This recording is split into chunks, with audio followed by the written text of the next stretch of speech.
Hi there, it's Sir Roger Rose. Today we will be reading the book Who Was Leonardo da Vinci? And this was written by Roberta Edwards. Chapter 1.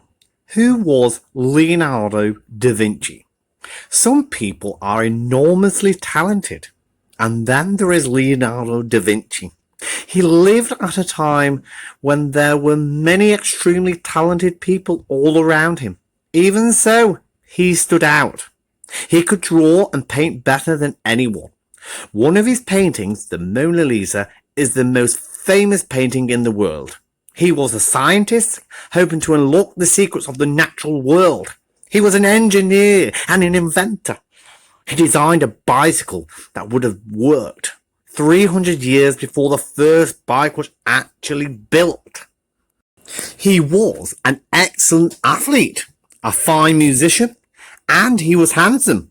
Although there are no known paintings of him, whenever people of the day described him, they always mentioned his good looks. "I want to work miracles," he stated. Yet he often met with failure. And while he could be charming, he mistrusted almost everyone. He was a loner. He had no family of his own. For 16 years, he didn't even have a home of his own. By his own standards, Leonardo was a disappointment. He never reached the goals he set for himself. His greatest works were left unfinished. Nevertheless, what he did achieve in 67 years still sets the standard for human excellence. It is hard to imagine someone doing better. Chapter 1. An Unwanted Boy.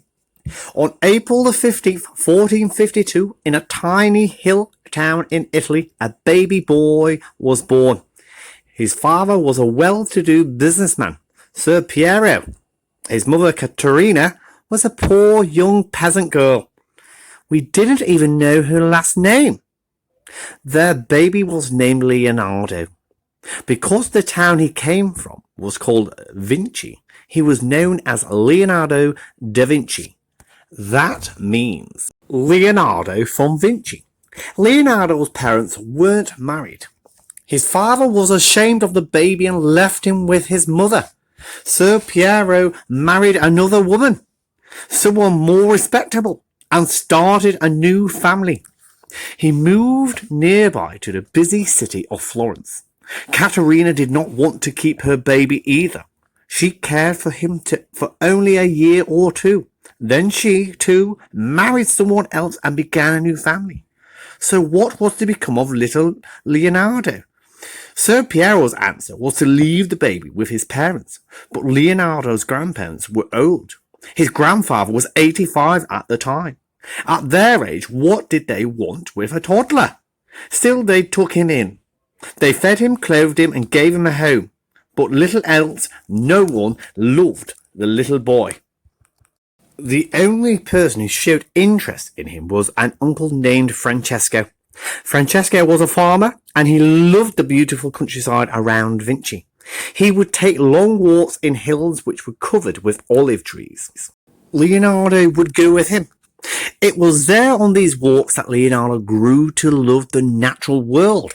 The rolling shapes of the hills, the silvery leaves of the olive trees, the flight of birds, and the soft misty sunlight.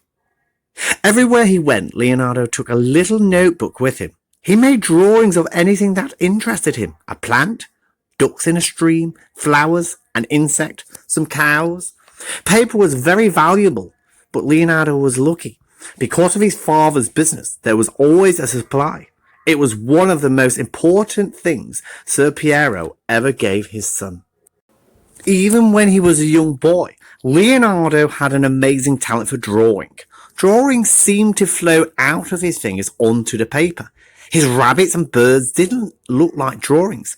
They looked alive. He understood the beauty of nature. He also knew its dangers. When he was only 4 years old, a terrible hurricane struck the countryside. Farms were destroyed and many people were killed.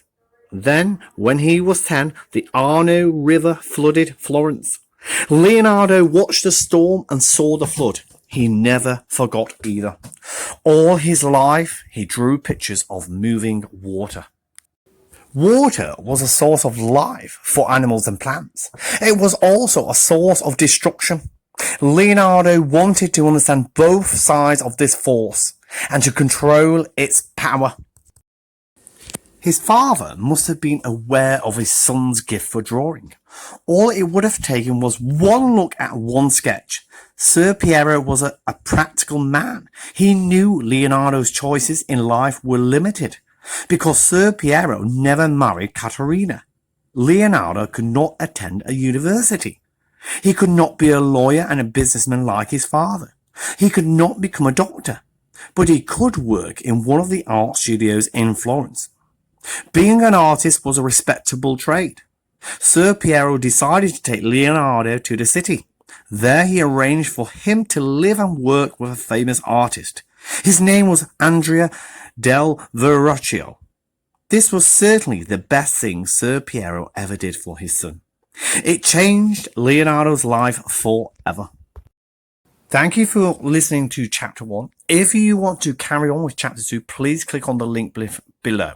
Thank you for listening to Kapow Read with Rose, Roger, Sir Roger Rose. Keep on reading and keep on dreaming.